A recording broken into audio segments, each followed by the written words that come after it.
I sat at the long oak table as the lawyer read Grandpa's will. $75 million.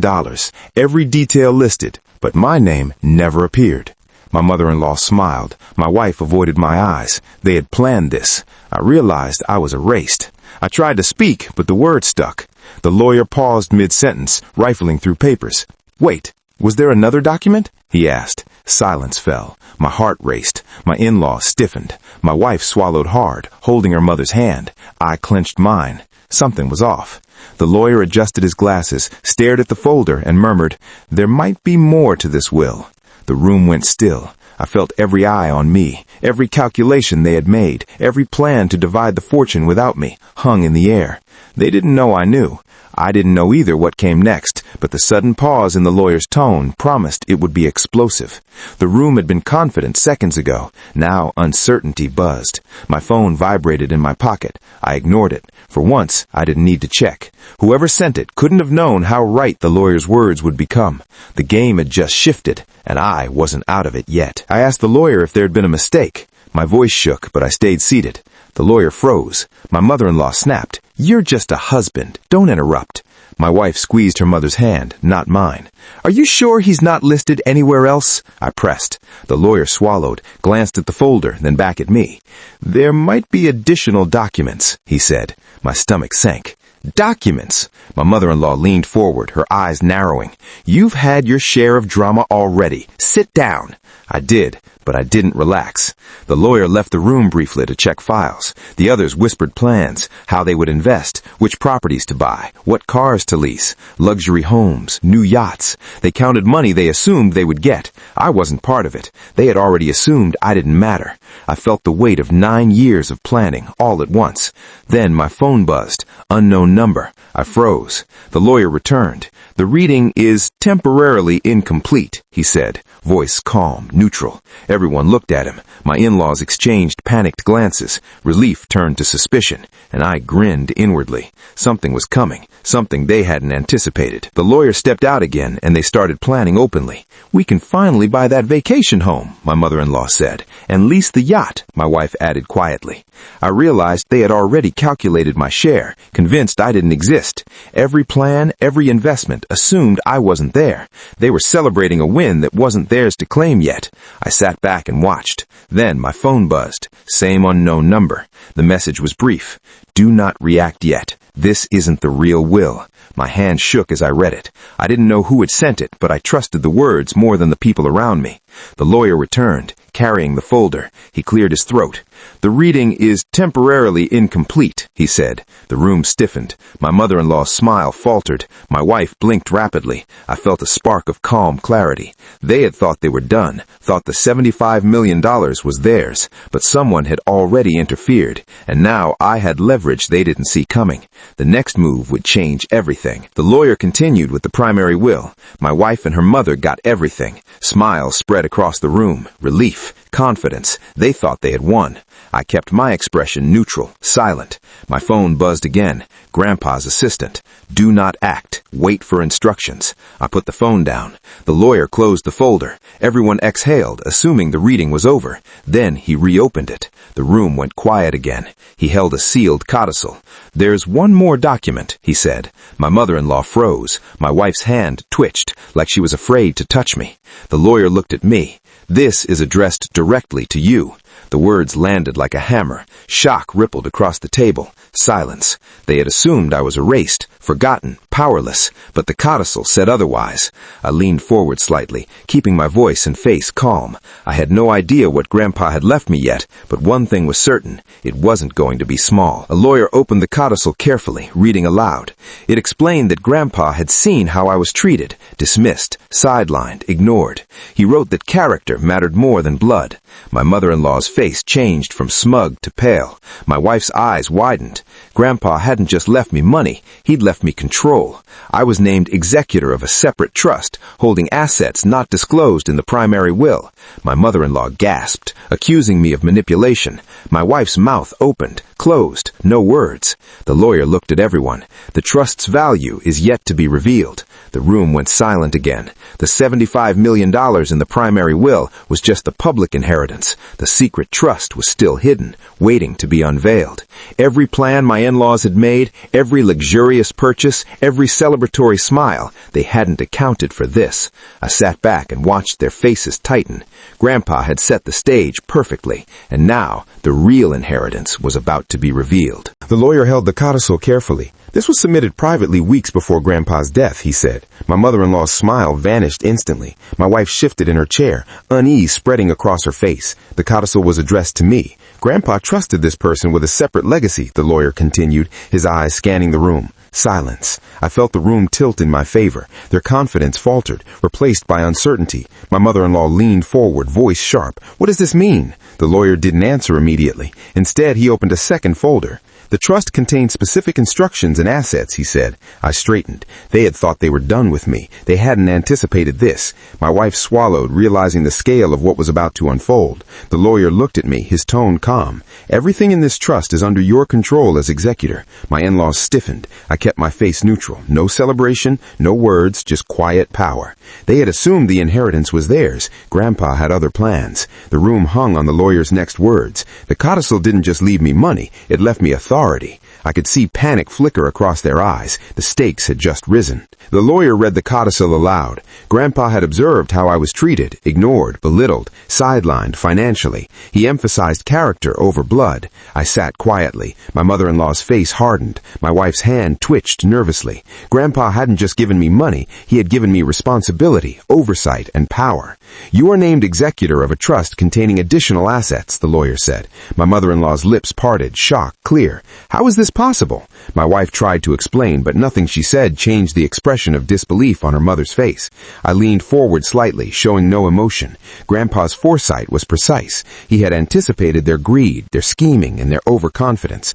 Every action, every word they had spoken during the initial reading now seemed foolish. The lawyer looked at me. The trust contains properties, businesses, and financial assets. The total value will be revealed soon. They had thought they were finished with me. They hadn't calculated this.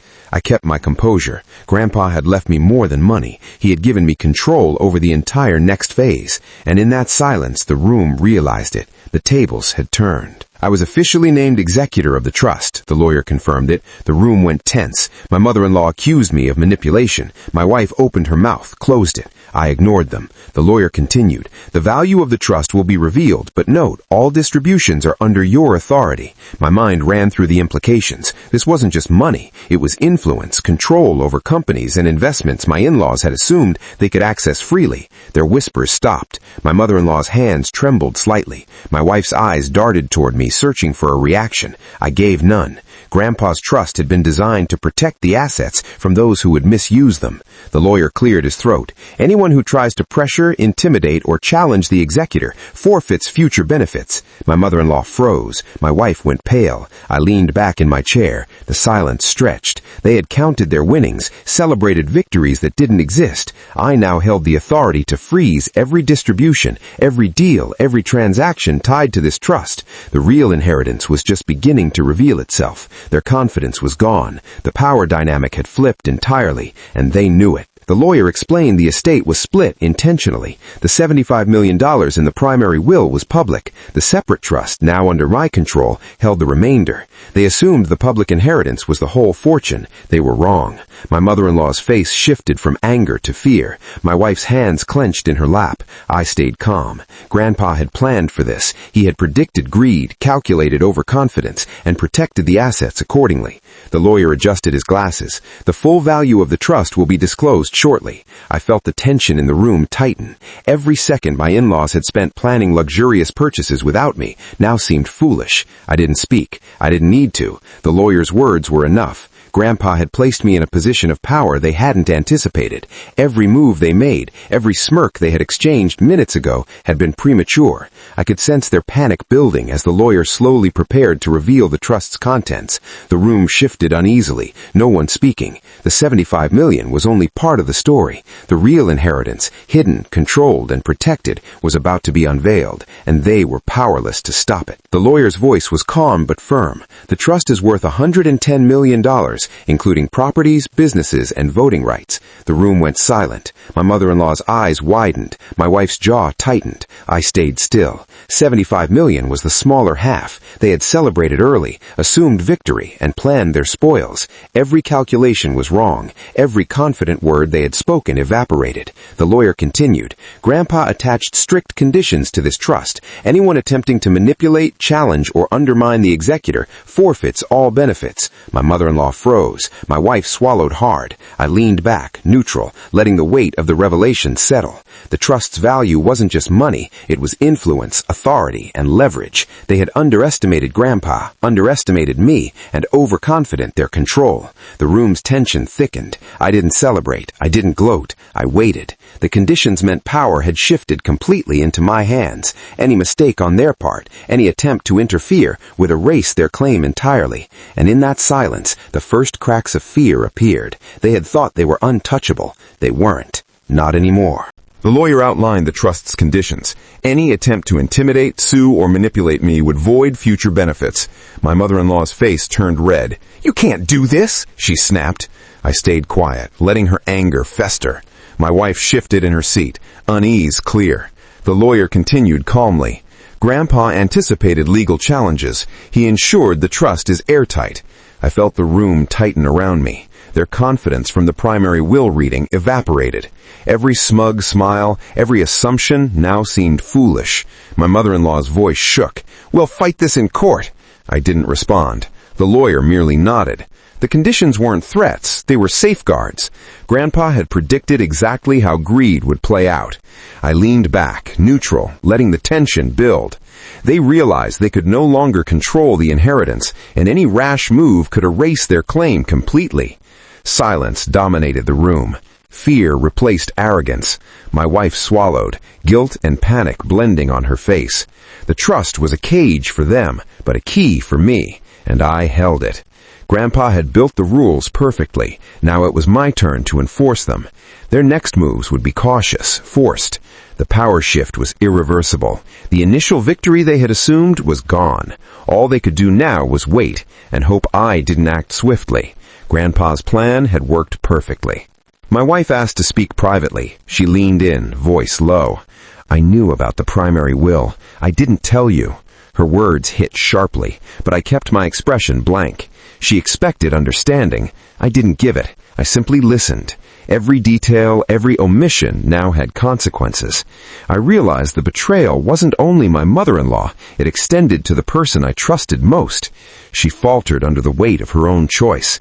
I didn't respond immediately. Instead, I let silence stretch, letting her realize the depth of what she'd done.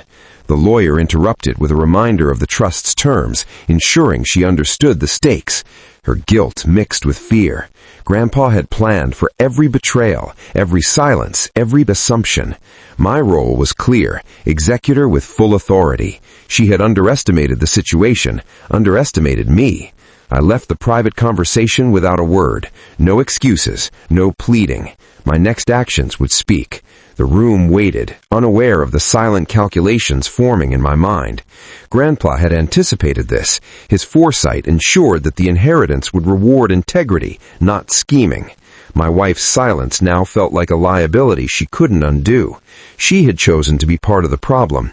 I chose not to beg. I chose to enforce. Back at the table, I assumed my executor role formally. Every distribution was frozen pending review. The room stiffened. My mother-in-law's company relied heavily on the trust. Payroll, investments, and deals were all paused. Her confidence crumbled. My wife looked at me, guilt mixed with fear. The lawyer confirmed the freeze was within my authority. Every business, every account, every financial flow stopped instantly. My mother-in-law's attempts to negotiate were weak. Her threats lost weight under the trust's conditions. I didn't speak. I didn't justify. I acted. The authority was mine, and I wielded it efficiently. Silence spread through the room. Panic flickered across their faces. The realization hit. They needed me. Grandpa's foresight had protected the assets and handed control to someone who valued fairness over greed. I remained calm, letting the consequences play out. Every impatient gesture, every frustrated glance from my in-laws mother-in-laws reinforced the lesson Grandpa had embedded. The power was mine to enforce, and I would do so without hesitation. The trust wasn't just money, it was control, leverage, and protection, and I now held it completely. Payroll failed. Investors panicked. My mother-in-law's empire slowed to a crawl. She realized the freeze affected everything she depended on. Every deal, every transaction halted. Panic replaced arrogance. My wife attempted explanations, but her words only worsened their standing. I didn't respond. I watched silently as my in-laws tried to recalculate, to regain control, to manipulate circumstances. Grandpa had secured the assets against greed, but now they understood exactly how powerless they were. Every misstep, every impatient plea, every attempt at pressure could erase their claim entirely.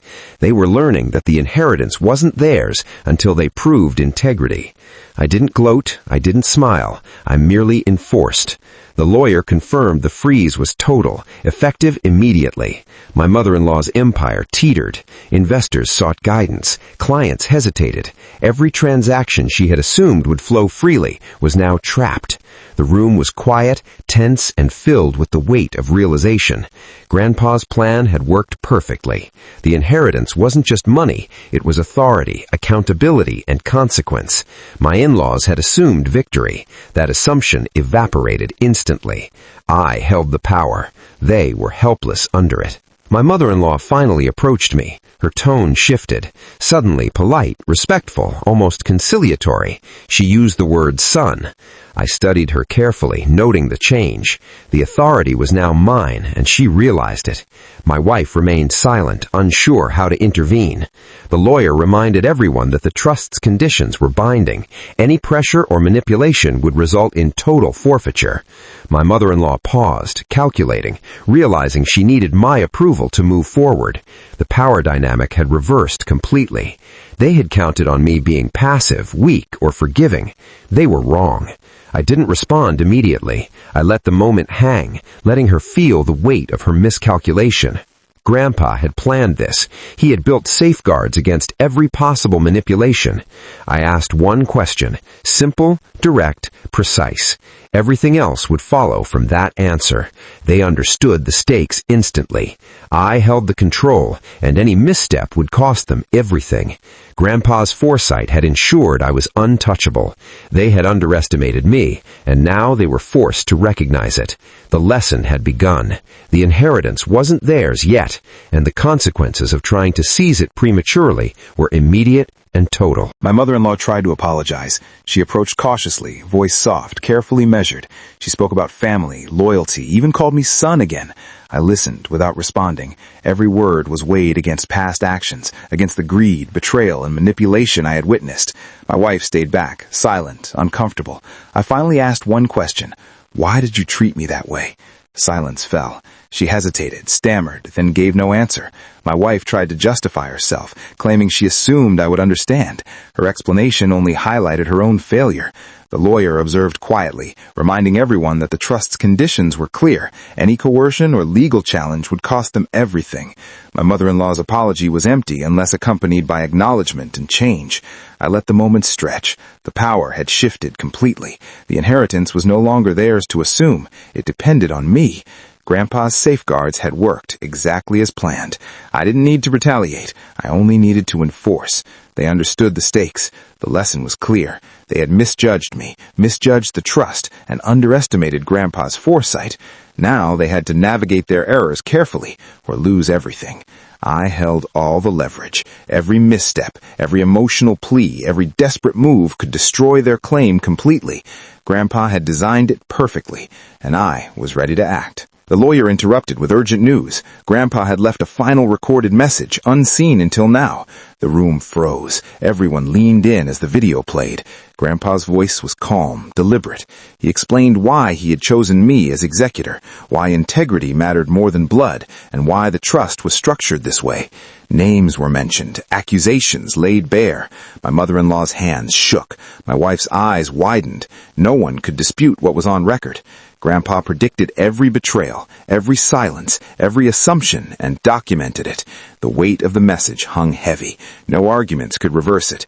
The inheritance wasn't just money. It was judgment, accountability, and consequences made explicit. Grandpa's final safeguard was more than legal. It was moral, exposing truth for all to see. My mother-in-law paled, realizing her empire depended on my enforcement. My wife realized her silence wasn't forgiven. I watched quietly, absorbing every word. Grandpa's plan was complete. His foresight ensured the consequences were unavoidable. Power had shifted irreversibly. The room waited for my next move, but Grandpa had already done the work. I was merely the executor of his final instructions, and they were unchallengeable. The message named names. Every betrayal, every lie, every attempt to manipulate was on record. My mother-in-law's face drained of color. My wife's silence screamed guilt. Grandpa had left no loopholes. The lawyer confirmed the video was legally binding, its statements enforceable under the trust. Any challenge would be futile. The room was tense, every eye on me. Grandpa had trusted me to act, and now it was my responsibility. I didn't speak. I didn't gloat. I simply observed the reactions. My mother-in-law realized that every misstep she had planned was now neutralized. My wife understood she couldn't hide behind silence. Grandpa's foresight had made their moves predictable, and my control absolute. The inheritance was no longer a passive reward. It was leverage, accountability, and a test of character. I had to decide, enforce, forgive, or distribute carefully. The choice was mine, but Grandpa ensured the outcomes favored integrity. The recorded message made everything irreversible. I held all authority. The power dynamic was clear. No one could challenge me without triggering consequences. The message ended. Silence followed. Everyone waited for me to act. Grandpa's final words had shifted the balance completely. The inheritance was now mine to manage. The public reckoning began. Grandpa's message made the betrayals visible to all. My mother-in-law had no defense. My wife had no shield. Friends and relatives watched, silent as the greed and manipulation were exposed. No one defended them. Every misstep, every hidden motive now had consequences. The lawyer reminded everyone that the trust conditions were binding. Any attempt to manipulate me or challenge the trust would result in total forfeiture. My mother-in-law realized her actions were transparent, her power gone. My wife, guilt written on her face, understood her silence had consequences. Grandpa ensured fairness, integrity, and foresight dictated outcomes, not entitlement or manipulation. I didn't speak. I observed, waited, enforced. The power shift was absolute. My role as executor wasn't just legal, it was the final enforcement of Grandpa's moral code. Their confidence evaporated. Every asset, every account, every distribution depended on my choices now. Grandpa had prepared for this. His foresight ensured that greed would meet consequences and loyalty would be rewarded. I had authority, and I had judgment. Everyone understood the stakes. Any mistake now could erase their inheritance completely. Grandpa's plan had worked perfectly. Grandpa left the choice to me. The video and trust were clear. Forgiveness, sharing, or complete exclusion. The room held its breath. My mother-in-law and wife waited for my decision. I had power, authority, and clarity. I chose strategy, fairness, and protection, decisions reflecting Grandpa's intent. Education trusts for younger relatives, exclusion for those who betrayed trust. No immediate retaliation, no begging, no mercy for manipulation. The room registered the shift. My mother-in-law's panic, my wife's shock, and the silent realization of their helplessness dominated. The inheritance was no longer theirs. It was controlled by someone they underestimated. Grandpa had anticipated every betrayal and ensured I had the final word. Every decision was deliberate, measured, and irreversible. The legacy was not just money, it was justice, structure, and foresight. I spoke my intentions clearly. Rewards for integrity, permanent exclusion for abuse. Silence followed. My choice had real consequences. Grandpa's vision was being realized through me. The room absorbed the power shift. I had enforced authority exactly as he intended. The inheritance now reflected merit and character, not bloodline or manipulation. Grandpa's foresight had made me untouchable, and the room understood it completely. I redefined family. Education trusts were established for the younger relatives, protecting them from greed and manipulation. Only those who demonstrated integrity benefited. My wife was excluded. My mother-in-law's attempts to influence decisions failed completely. The rules were clear. No intimidation, no pressure, no favoritism. Her power evaporated overnight. The foundation of trust Grandpa had built guided every decision. I didn't gloat. I didn't seek revenge. I enforced the conditions. The lesson was clear. Loyalty, integrity, and foresight mattered more than blood. My mother-in-law and wife had underestimated me, assuming compliance. I had the final authority, and I used it to honor Grandpa's vision. The family watched, silent, realizing the inheritance was no longer theirs to take for granted. Every trust distribution, every scholarship, every support program reflected values, not entitlement. Grandpa's legacy wasn't just wealth, it was responsibility, respect, and foresight. I became the executor, not only of the estate, but of his principles. Those who tried to manipulate, control, or deceive were permanently excluded. Those who acted honorably benefited. I had redefined the rules, and everyone understood the consequences. The power structure was irrevocable. Grandpa had ensured the inheritance rewarded character, not assumptions. I controlled the outcome exactly as he intended. The divorce came quietly. No arguments, no public drama, no begging. I filed, separating cleanly and decisively.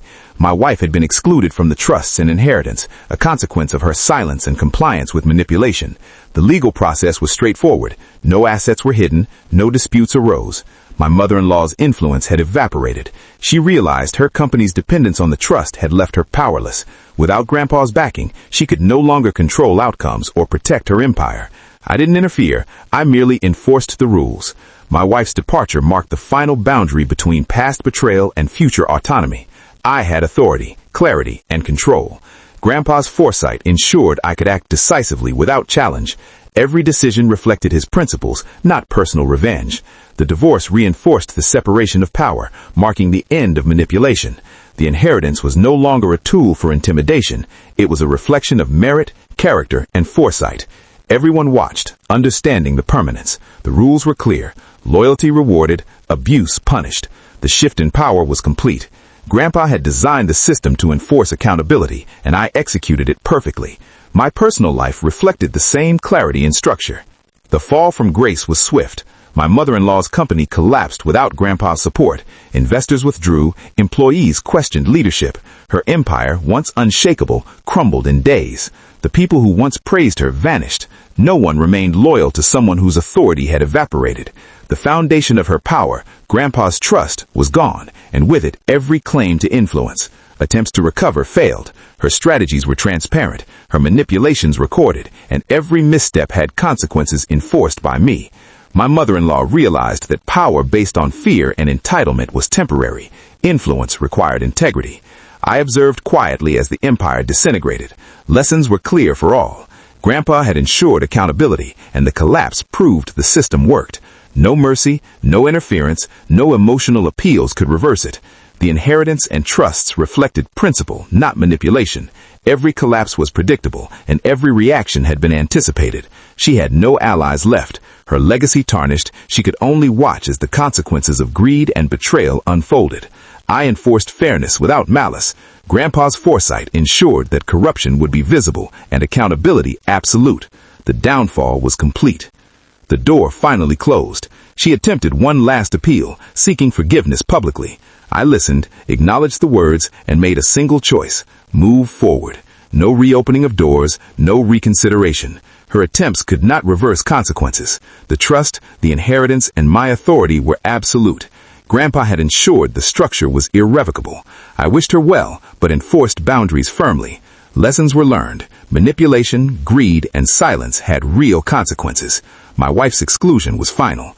My mother-in-law had lost power, influence, and access. The inheritance reflected merit and character, not entitlement. The closure was complete. I stepped into the next chapter, fully aware of responsibility, control, and foresight. The family understood the permanence of my authority. The door was closed, but the legacy remained intact, protected, structured, and principled. No argument, no appeal, no manipulation could change that. Grandpa's legacy lived on. Months later, I stood inside the restored foundation office, watching programs unfold exactly as he envisioned. Education, mentorship, and opportunities for deserving relatives and young people flourished. Money was only a tool. The true inheritance was freedom, respect, and choice. I finally understood his vision. Power enforced responsibly, character rewarded, and betrayal permanently excluded. His foresight had made me untouchable, ensuring that greed and manipulation were powerless. I could now live and act with autonomy, upholding values Grandpa held dear. The foundation thrived, and integrity guided every decision. They thought I would disappear quietly. Instead, Grandpa ensured I was the only one who couldn't be erased. Every distribution, every scholarship, every support program reflected accountability and foresight. Grandpa's design had succeeded completely. The inheritance was more than wealth. It was principle, empowerment, and freedom. His foresight ensured his vision endured. I executed it exactly as intended. Justice, structure, and legacy prevailed.